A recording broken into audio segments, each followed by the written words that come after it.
Hello everyone, you are watching food fitness and fun और मैं हूं डाइटिशियन मंजू मलिक। आज मैं आपके लिए लेकर आई हूं इस महीने की फर्मेंटेड रेसिपी, यानी प्रोबायोटिक विटामिन B12 रिच एक रेसिपी जो आपकी गट हेल्थ को इम्प्रूव करेगी और हेल्दी बैक्टीरिया को स्ट्रेंथन करने में मदद करेगी। ये एक ट्रेडिशनल रेसिपी है जिसे राबड़ी कहा जाता है या राब कहा जाता है। इसे अलग अलग तरीके से बनाया जाता है, मोस्टली हरियाणा में, राजस्थान में ट्रेडिशनली इसे कुक किया जाता है और डिफरेंट इंग्रेडिएंट को यूज़ किया जाता है डिपेंडिंग अपॉन आप इसे समर में कंज्यूम कर रहे हैं या फिर विंटर में कंज्यूम कर रहे हैं। यहाँ तक कि इसे किस तरह कंज्यूम किया जाता है वो भी डिपेंड करता है सीजन के ऊपर। विंटर्स में जैसे कि इसे गरम गरम कंज्यूम किया जाता है, लेकिन सर्दियों में इसे अलग तरह से कंज्यूम किया जाता है। ये एक डिलिशियस रेसिपी है। मैं इसे ट्रेडिशनल तरीके से बनाऊंगी, लेकिन मैं थोड़ा सा एक कन्वेंशनल मेथड भी आपको बताऊंगी जिससे आप इसे कुक कर सकते हैं। तो चलिए शुरू करते हैं इस ट्रेडिशनल रेसिपी को बनाना।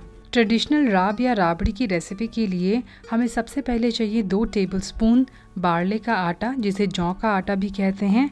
1 टेबलस्पून हम लेंगे चने दाल का आटा यानी बेसन आप ले सकते हैं, और आधा ग्लास मैंने यहाँ पर छाछ लिया है। छाछ के अंदर फैट का अमाउंट बहुत कम होता है, तो बिल्कुल ये पतली छाछ है which is less in calories and fat as well. ये एक सर्विंग के लिए इंग्रेडिएंट्स हैं। अगर आपको ज़्यादा अमाउंट में बनाना है पूरी फैमिली के लिए तो आप उन्हें उस हिसाब से मल्टीप्लाई कर सकते हैं। अगर मैं बार्ली की न्यूट्रिशन की बात बताऊं तो बार्ली जो होता है उसके अंदर बहुत सारे एसेंशियल विटामिन्स एंड मिनरल्स होते हैं, जैसे selenium, phosphorus, magnesium, manganese, copper, zinc, iron, thiamine, vitamin B6 और फोलेट भी होता है इसके अंदर। ये फाइबर में काफ़ी रिच होता है और इसके अंदर जो फाइबर होता है वो है बीटा ग्लूकन, जो एक सॉल्युबल फाइबर है। आपकी बॉडी के अंदर जाके ये जेल फॉर्म में कन्वर्ट हो जाता है फ्लूइड के साथ कंबाइन होकर, और आपकी डाइजेस्टिव हेल्थ को ये इम्प्रूव करता है। यही बीटा ग्लूकन ओट्स के अंदर भी पाया जाता है, इसीलिए कहते हैं कि ओट्स आपको वेट लॉस में हेल्प करता है।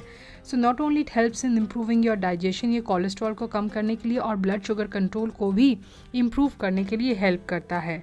इसके अंदर बहुत सारे एंटीऑक्सीडेंट्स भी होते हैं, जैसे कि विटामिन E है, बीटा कैरोटीन होता है, ल्यूटेन होता है, ज़ियाज़ेंथिन होता है। ये आपके ओल्ड या फिर डेड सेल्स को रिपेयर करने में और ऑक्सीडेटिव स्ट्रेस को कम करने में हेल्प करता है। बार्ली की तासीर ठंडी होती है, तो गर्मियों में आपकी बॉडी को कूल रखने में भी हेल्प करता है। इसे बनाने के लिए सबसे पहला जो स्टेप है, हम एक मीडियम साइज बोल के अंदर दोनों आटों को ट्रांसफ़र कर लेंगे।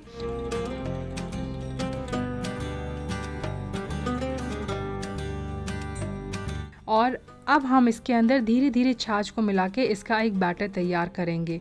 अगर आपके पास क्ले पॉट यानी मिट्टी का बर्तन है तो आप उसके अंदर भी ये प्रोसेस कर सकते हैं। मैं यहाँ पर एक हैंड चर्नर की मदद लेके इसे मिक्स कर रही हूँ। आप विस्कर से भी इसे कर सकते हैं। अगर आपके पास दोनों चीज़ नहीं है तो आप स्पून से भी कर सकते हैं। तो ये मेरे पास वुडन चर्नर है जिससे मैं इसे मिक्स कर रही हूँ। मेक श्योर कि इस मिक्सचर में कोई लंप ना हो, बिकॉज अगर लंप रहेंगे तो वो प्रिपरेशन में भी आएंगे।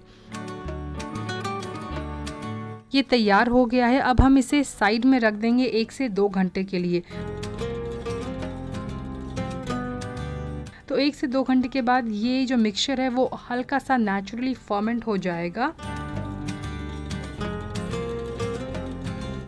1 से 2 घंटे के बाद हम आगे का प्रोसेस शुरू करेंगे, जिसके लिए मैंने ये एक पैन लिया है जिसके अंदर मैंने 2 कप पानी ऐड कर दिया है। हम इसे गरम करेंगे। जब ये बॉईल होने लग जाएगा ऑलमोस्ट, तब हम इसके अंदर जो हमारा मिक्सचर है ऑफ जौ एंड बेसन उसे ऐड कर देंगे।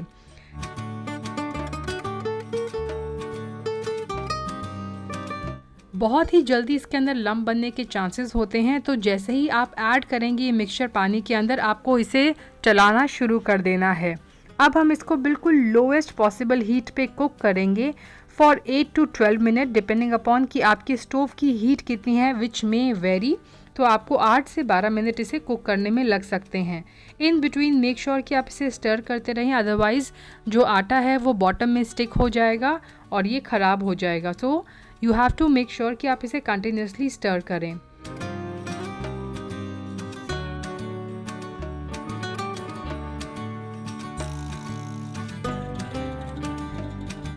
इसे कुक करने के बाद हम इसे ठंडा होने के लिए रख देंगे, और ये देखिए ये पूरी तरह से ठंडा हो गया है। अब आप इसे एक पॉट में ट्रांसफ़र करेंगे। आप एक क्ले पॉट यानी मिट्टी का बर्तन ले सकते हैं, आप सिरेमिक पॉट ले सकते हैं या फिर ग्लास। अवॉइड कि आप इसे किसी मेटल के बर्तन में ना रखें। अब हमें इसे मिनिमम 6 आवर्स टू ओवरनाइट छोड़ना है और फर्मेंट होने के लिए। तो यहाँ पर फ्लावर के अंदर और भी ज़्यादा फर्मेंटेशन होगी, तो मिनिमम 6 आवर्स गर्मियों में आप छोड़ सकते हैं या फिर ओवरनाइट। नाउ मॉर्निंग में आप इसे कैसे कंज्यूम करेंगे वो भी अलग अलग मेथड्स पे डिपेंड करता है। सो अगर मैं ट्रेडिशनली बात बताऊं तो इस फर्मेंटेड मिक्सचर को दही के साथ मॉर्निंग में कंबाइन किया जाता है कंज्यूम करने से पहले, और इसमें कुछ स्पाइसेस ऐड किए जाते हैं। तो यहाँ पर मैंने फर्मेंटेड मिक्सचर लिया है जो अच्छी तरह से फर्मेंट हो गया है। काला नमक लिया है टेस्ट के हिसाब से, आधा चम्मच क्यूमिन पाउडर लिया है, 1/4 चम्मच मिक्स्ड हर्ब्स लिए हैं जिसके अंदर मिंट है, ओरिगैनो है, दिल है, और 3/4 टेबल स्पून आप फ्रेशली सेट कर्ड लेंगे। तो मॉर्निंग में जब आप इसे कंज्यूम करेंगे मेक श्योर कि इसे फ्रेश दही के साथ, जो कम थोड़ी सी खट्टी होती है, उसके साथ इसे कंज्यूम करना है। जितना आपको इसकी कंसिस्टेंसी चाहिए उसके हिसाब से हम यहाँ पर पानी भी लेंगे। पानी अगर आप थोड़ा सा ठंडा लेंगे तो चलेगा। यहाँ पर मैंने रूम टेम्परेचर से थोड़ा सा ठंडा पानी जो है वो यहाँ पर लिया है। तो सबसे पहले हम यहाँ पर एक हैंड चर्नर की मदद से कर्ड को चर्न करेंगे। आप यहाँ पर विस्कर का इस्तेमाल भी कर सकते हैं, लेकिन आपको इस पूरे प्रोसेस में कहीं पर हाई स्पीड ब्लेंडर का इस्तेमाल नहीं करना है। अब दही के अंदर मैंने सॉल्ट एंड हर्ब्स ऐड कर दिए हैं। आप चाहें तो यहाँ पर फ्रेश कोरिएंडर चॉप करके ऐड कर सकते हैं, काली मिर्च का थोड़ा सा पाउडर ऐड कर सकते हैं। जब हम कोई भी चीज़ जो फर्मेंट हो गई है जिसके अंदर गुड बैक्टीरिया है उसे हाई स्पीड ब्लेंडर के अंदर ब्लेंड करते हैं तो हीट की वजह से गुड बैक्टीरिया के कम होने का या उनकी किल होने के चांसेस होते हैं। गुड बैक्टीरिया उसमें कम हो जाते हैं, इसीलिए अवॉइड करने के लिए मैं यहाँ पर ब्लेंडर का इस्तेमाल नहीं कर रही हूँ। इसे अच्छी तरह मिक्स करने के बाद अब मैं फर्मेंटेड जो हमारा मिक्सचर था जौ का वो ऐड करूँगी इसके अंदर। अगेन मेक श्योर कि आप इसे अच्छी तरह से चर्न करें, अच्छी तरह से मिक्स करें ताकि कोई लम्प्स इसके अंदर ना हो।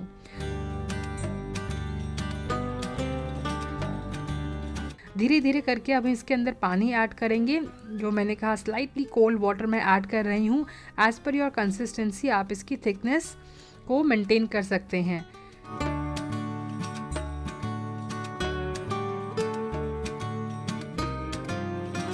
इसे मिक्स करने के बाद अब मैं इसे ट्रांसफ़र कर रही हूँ एक ग्लास के अंदर।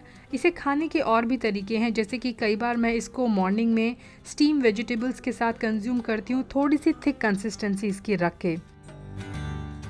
आप इसे हफ्ते में 1 या 2 बार कंज्यूम कर सकते हैं। You can have it as a breakfast. आप लंच या फिर स्नैक में भी इसे इंजॉय कर सकते हैं, लेकिन आपको इसे नाइट टाइम में यानी डिनर में अवॉइड करना है। विंटर्स में अगर आप इस रेसिपी को ट्राई कर रहे हैं तो आप जौ के आटे को बाजरे के आटे से रिप्लेस कर सकते हैं, क्योंकि उसकी तासीर गर्म होती है और आप इसे गर्म भी इंजॉय कर सकते हैं। अगर इसके बेनिफिट्स की बात बताऊं, राब और राबड़ी के बेनिफिट्स ये होते हैं कि इसमें wide variety of good bacteria आपके लिए मिलती। अगर मैं राब या राबड़ी के हेल्थ बेनिफिट्स के बारे में बात बताऊं तो इससे आपको एक wide variety of good bacteria मिलते हैं जिससे आपकी गट हेल्थ बूस्ट होती है। इसके अंदर बहुत सारे न्यूट्रिएंट्स हैं। समर में आपको ठंडा रखता है, आपके डाइजेस्टिव हेल्थ के लिए अच्छा है, कॉन्स्टिपेशन से बचाता है।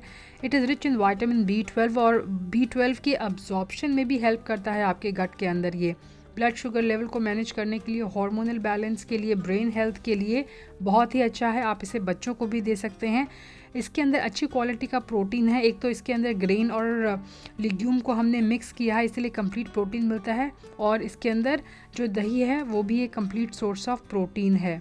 तो आप इसे ज़रूर अपनी डाइट के अंदर ऐड करें और अपना फीडबैक मेरे साथ शेयर करें। So my healthy fermented drink is ready to consume. आप इसे हफ्ते में 1 या 2 बार कंज्यूम कर सकते हैं। The best thing about this drink is कि इसमें wide variety of good bacteria मिलेंगे। इसके अंदर जो छाछ है उसके अंदर अलग कैटेगरीज के गुड बैक्टीरिया होते हैं, और जो हमने फर्मेंटेशन इसमें फ्लावर से किया है, जौ का आटा ऐड किया है, बेसन, वो जो फर्मेंट हुआ है उसके अलग बैक्टीरिया इसके अंदर आए हैं। It is so refreshing, so tasty और बहुत ही हेल्दी है आपकी डाइजेस्टिव हेल्थ के लिए भी। जौ जो होती है उसकी तासीर ठंडी होती है, बेसन प्रोटीन में हाई होता है, जौ के अंदर फाइबर बहुत अच्छी मात्रा में होता है। तो ये ड्रिंक आपके लिए एक पूरा पैकेज लेके आए। इसे कंज्यूम करने की और भी तरीके हैं। मैंने इसे ड्रिंक के फॉर्म में बनाया है। आप चाहें तो इसे स्टीम्ड वेजिटेबल के साथ भी कंज्यूम कर सकते हैं। वॉच द वीडियो जहां मैंने आमली की रेसिपी आपके साथ शेयर की थी, जहां पर मैंने रागी फ्लावर का इस्तेमाल किया था, एक मिलेट का। तो वहाँ पर प्री बैक्टीरिया आपको मिलेगा क्योंकि वेजिटेबल्स में भी अच्छी मात्रा में फाइबर होता है। Time for me to enjoy this. मैं इसे आराम से बैठकर एंजॉय करती हूँ। ये रेसिपी ना सिर्फ आपकी गट हेल्थ को सपोर्ट करेगी बल्कि ये आपको कूल रखने में हेल्प करेगी। जौ जो होता है वो वेट लॉस में भी काफ़ी हेल्पफुल होता है। It is very rich in fibre, तो ये प्रोबायोटिक के साथ साथ प्रीबायोटिक्स भी आपको प्रोवाइड करेगा, यानी ये हेल्दी बैक्टीरिया भी प्रोवाइड करेगा और हेल्दी बैक्टीरिया का फूड भी प्रोवाइड करेगा ताकि उसे फीड करके वो और स्ट्रॉन्ग बन जाए। तो ज़रूर ट्राई कीजिएगा। अगर आप इसे ट्राई करते हैं तो कमेंट सेक्शन में अपना फीडबैक शेयर करना ना भूलें। Thanks for watching. Stay healthy, stay fit, stay active and I will be back very soon. Till next time, you take care. Bye bye.